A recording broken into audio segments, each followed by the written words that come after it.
ஷம்மூஸ் recipes Tamil. இன்னைக்கு நம்ம recipe சுவையான இஞ்சி புளி. இது ஒரு பஞ்சி ஃப்ளேவர் சைட் டிஷ், பிக்கல் வெரைட்டின்னு கூட சொல்லலாம். கேரளால ஓணம் சத்யால கண்டிப்பா இது இருக்கும். மேரேஜ்ல கிராண்ட் ஃபீஸ்ட்ல எல்லாம் கூட இதை வச்சிருப்பாங்க. ஜிஞ்சர் பிக்கல்னும் சொல்லலாம்.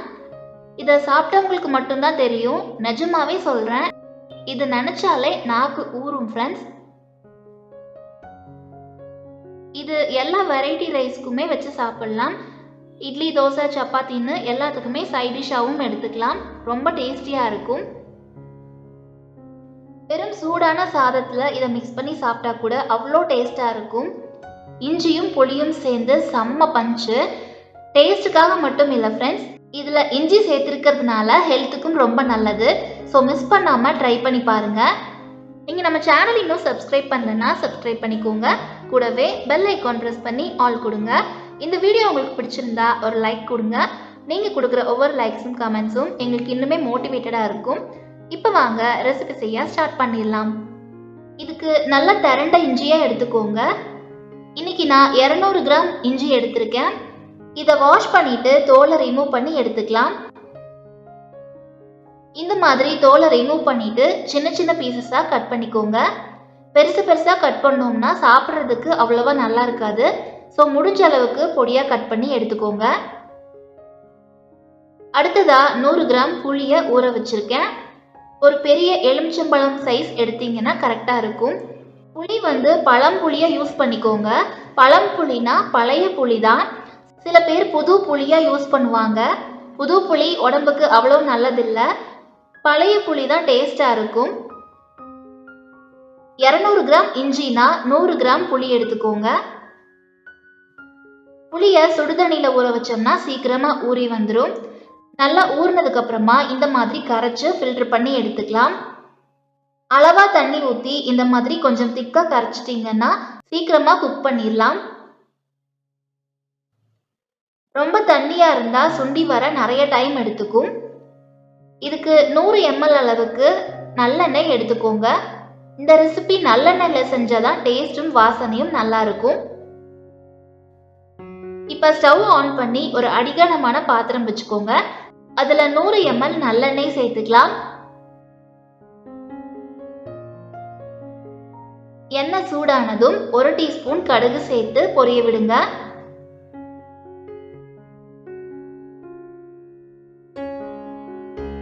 கடுகு வெடிச்சதும் 2 காஞ்ச மிளகாய் சேர்த்துக்கலாம். கூடவே 1 டேபிள் ஸ்பூன் பெருங்காயமும் 1 கொத்து கருவேப்பிலையும் சேர்த்துக்கலாம். பெருங்காயத்தை எதுக்கு இப்பவே சேர்க்கிறோம்னா, இது கட்டி பெருங்காயம். இப்ப சேர்த்தாதான் எண்ணெயில பொரிஞ்சு குக் பண்ணி முடிக்கும் போது நல்லா கரைஞ்சு ஃப்ளேவர் கொடுக்கும். நீங்க தூள் பெருங்காயம் யூஸ் பண்றீங்கன்னா கடைசியில சேர்த்துக்கோங்க. கட்டி பெருங்காயம் கடைசியில சேர்த்தோம்னா கரையாது. இதை 2 மினிட்ஸ்க்கு தாளிச்சு விட்டுட்டு நறுக்கி வச்சிருக்கிற இஞ்சியை சேர்த்துக்கலாம். நல்லா மிக்ஸ் பண்ணி கொடுங்க.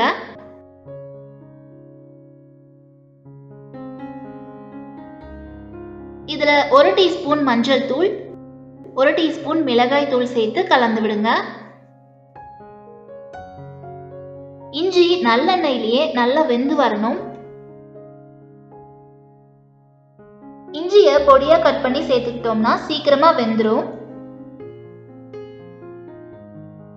இஞ்சி வெந்துருச்சுன்னா நல்ல வாசனை வரும். எல்லா ரெசிபியும் சாப்பிடும் போதுதான் என்ஜாய்மெண்ட் கிடைக்கும். பட் இந்த ரெசிபியை சமைக்கும் போதே என்ஜாய் பண்ணலாம். ஏன்னா இஞ்சி நல்லெண்ணெயோட வதங்குற அந்த வாசனையே அவ்வளோ நல்லா இருக்கும்.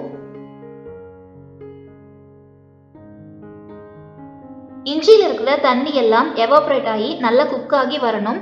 ஸோ இதை 10 நிமிஷத்துக்கு மீடியம் ஃப்ளேமில் வச்சு குக் பண்ணிக்கலாம். இந்த மாதிரி வெந்து வந்ததும் நம்ம கரைச்சு ஃபில்டர் பண்ணி வச்சிருக்கிற புளியை சேர்த்துக்கலாம். இதையும் கலந்து விட்டுட்டு 1 டேபிள் ஸ்பூன் உப்பு ஆட் பண்ணிக்கலாம். இஞ்சி நல்லா வெந்து வந்ததுக்கு அப்புறமா தான் புளி தண்ணியை ஆட் பண்ணணும். சரியா வேகாம இருக்கும் போதே புளியை சேர்த்துட்டோம்னா இஞ்சி வேகாது. இடையில கலந்து விடுங்க.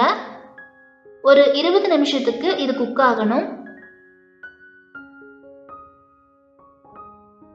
நான் முதல்லயே சொன்ன மாதிரி புளி கரைக்க தண்ணி குறைவா சேர்த்துக்கிட்டீங்கன்னா சீக்கிரமா செஞ்சிடலாம். தண்ணி அதிகமா இருந்தா அது சுண்டி வர்றதுக்கு கொஞ்சம் டைம் எடுக்கும்.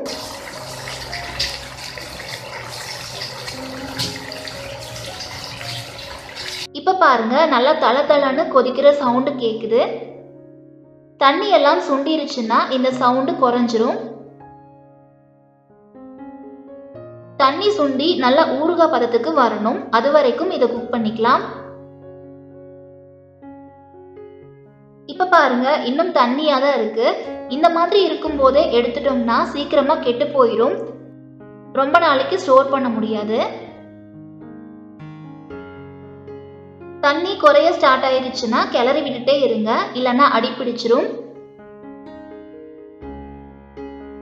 அந்த சலசலப்பு சத்தம் கம்மியானதும் 2 டேபிள் ஸ்பூன் அளவுக்கு வெல்லம் சேர்த்துக்கலாம். வெல்லம் கரையிற வரைக்கும் மிக்ஸ் பண்ணி கொடுங்க. நீங்க தூள் பெருங்காயம் சேர்க்கிற மாதிரி இருந்தா இந்த ஸ்டேஜ்ல சேர்த்துக்கோங்க.